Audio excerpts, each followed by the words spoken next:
Two secret WWE signings have potentially been leaked, but first we have details on some seemingly scrapped plans for CM Punk. Right now, the Second City Saint finds himself suspended from All Elite Wrestling following a backstage altercation with Jack Perry this past weekend at AEW All in London. This likely means that both men will miss this week's AEW events in Chicago, including Saturday's taping of Collision, as well as the All Out pay-per-view this Sunday. This on top of the Dynamite that both men were absent from last night. Fightful Select would release a report last night that detailed what the original plan for Punk would have likely been for the pay-per-view this Sunday, with them noting that a match with Ricky Starks was in the works. When discussing the recent Starks suspension storyline, Fightful would note, several readers inquired asking if Ricky Starks was injured. We've confirmed that he's not, and was always planned to remain on television, with several ideas for him on the table. However, he wasn't set to be booked for AEW All In, so the storyline made sense from that perspective. He was discussed for a big match at AEW All Out against CM Punk. One of the matches on the table was CM Punk versus Ricky Starks for the AEW Real World Championship, which would have followed up their series of matches that went down this summer. From what we've heard, it likely would have been the main event. There's no word on the status of the match now that CM Punk was suspended after his physical altercation with Jack Perry.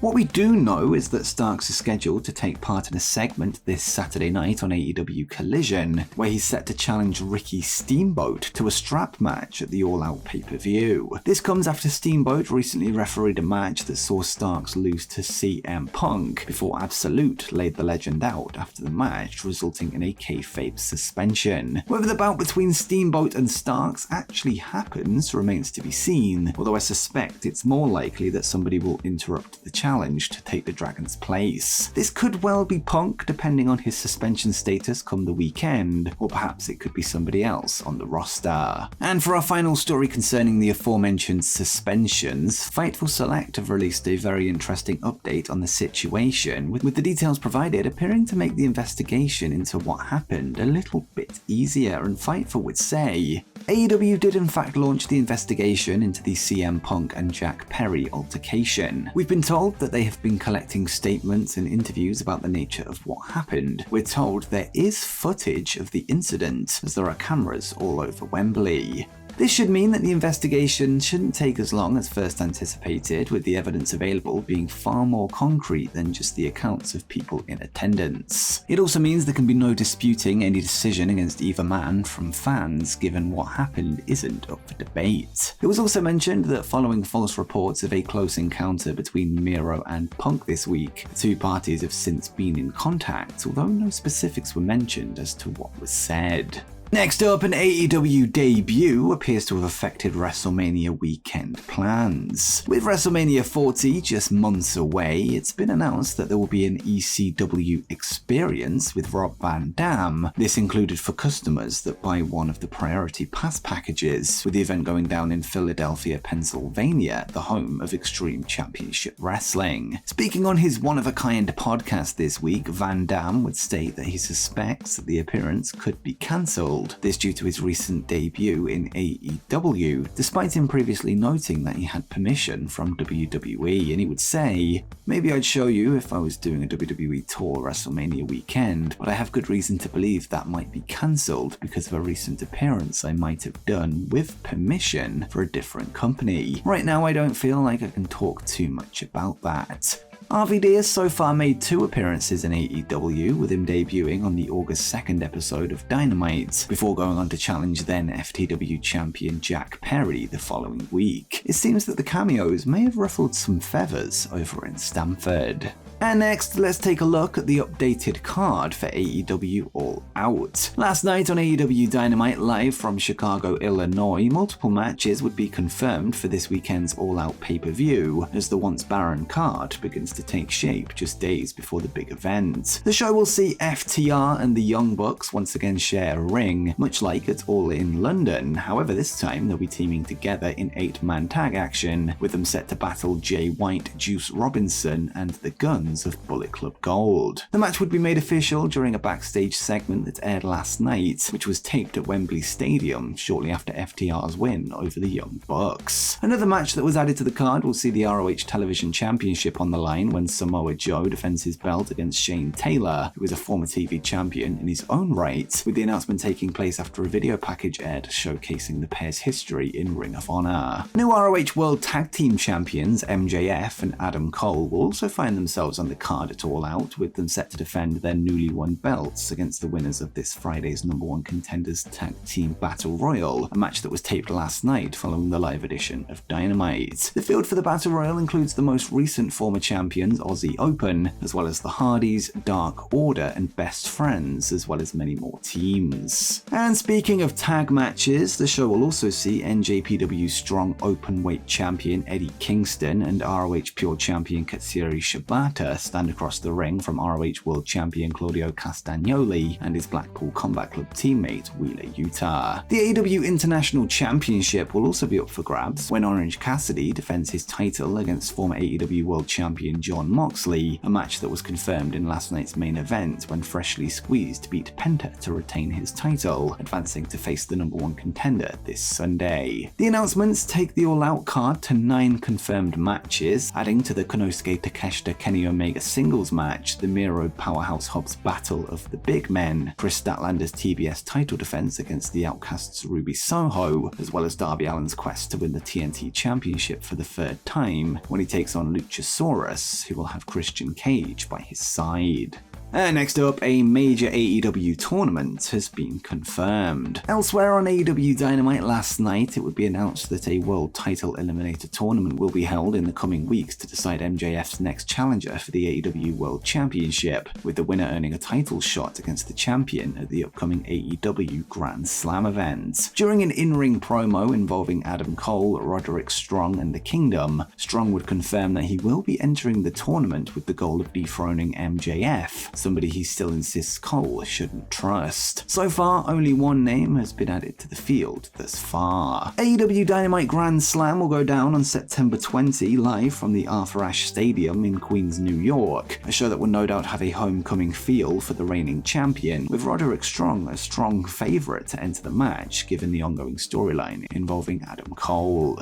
And next, CM Punk has spoken for the first time since AEW All in London. Last night, divisive former AEW World Champion CM Punk would attend an awards ceremony hosted by the Cauliflower Alley Club, a historic fraternity comprising of both retired and active professional wrestlers and boxers in North America. At the awards, the Second City Saint would accept the organization's highest honor, the Iron Mike Mazurki Award, and during his speech, he would address the fact that a lot of the internet are mad at him right now, and he would say, "When people tell me they don't like me or that the internet is mad at me, I just chuckle because Roddy Piper liked me, Dusty Rhodes liked me, and Harley Race liked me. And that means more than anything else in the world because these legends put their stamp on me before anyone else did. It gave me the confidence and it gave me the ability to succeed."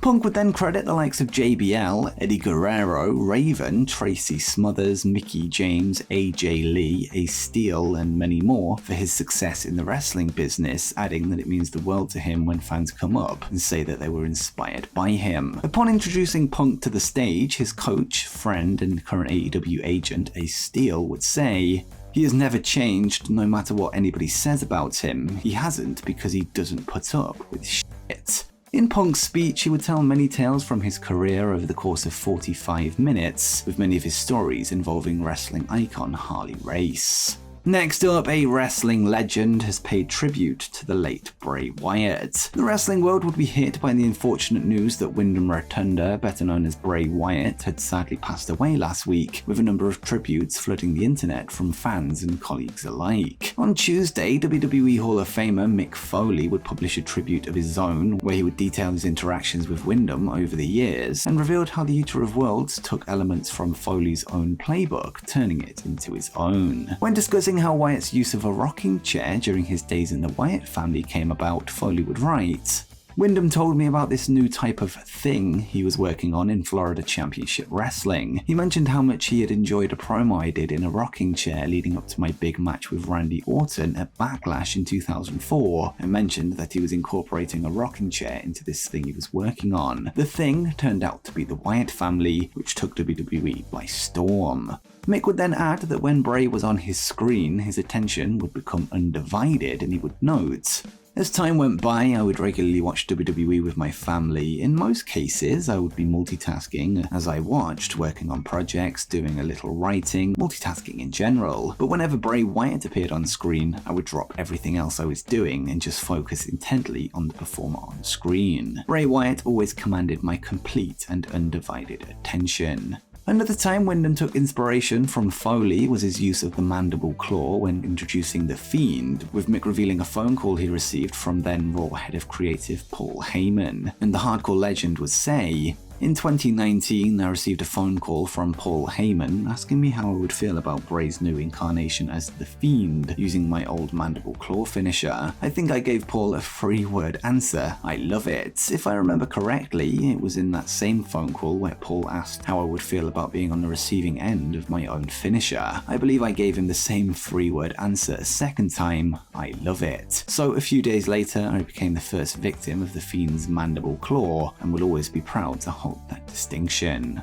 And next, a former AEW champion has recalled working with Terry Funk. One day prior to the news that Bray Wyatt had passed away, it was revealed that wrestling legend Terry Funk had also left us following a long health battle at the age of 79. Former AEW World Champion Jon Moxley would speak with Justin Barrasso of Sports Illustrated this week, where he would recall working with the Funker during his days in WWE as Dean Ambrose, in a segment that saw Funk handing him a chainsaw backstage in the lead up to his WrestleMania match with Brock Lesnar in 2016. Moxley would recall how WWE wanted to script Terry, and he would say, "We'd met a few times before that, but all those were quick. This was the only time I worked with him. Terry Funk was a genius. I already knew that, but I saw it firsthand that night. It's insulting that we asked Terry Funk to memorize lines. It's Terry Funk, but he found a way to do it his way. Back then, I was getting 2-page scripts all the time. They had this 2-page script for us, and it was trash. It's Terry Funk, you don't need to give him a script." When I walked in, a bunch of writers came up to me and they were in panic. It was all about Terry. He can't remember his lines, they kept telling me. They made it sound like he was having trouble remembering anything and that his confidence was in the toilet. Moxley would then add that the two men would call the segment In the Ring, so to speak, and would add, "What we filmed wasn't from the script, so the writer in charge wanted to do it again." And I was like, this. We just got a Terry Funk classic. We're not doing it again. If Vince is upset about it, I'll talk to him myself. So the writers agreed and I was pumped. We got a classic piece of Terry Funk in the flesh. Afterwards, I spoke with Terry. They think I'm just some crazy old man, he told me. He was smiling about it when he said, "I'm not gonna remember all that shit they wanted me to say. Wasn't it better this way?" And next, a WWE legend is auctioning off some historic gear for a great cause. On August 18, Edge would wrestle what he claims will be his last match in his hometown of Toronto, with him having Maple Leafs themed gear produced just for the occasion. Earlier today, undisputed WWE Tag Team Champion and fellow Canadian Sami Zayn would take to Twitter to reveal that the Rated R superstar is set to auction off the gear, with all proceeds going to a charity that he runs. And Sami would say, "Edge is a fantastic guy. He got special ring gear made for his last event in Toronto, wore it, signed it, and is now auctioning it off, with 100% of proceeds going to SamiForSyria.com to fund our mobile clinics in Syria. Much love, Edge. Stay tuned for a link to bid soon."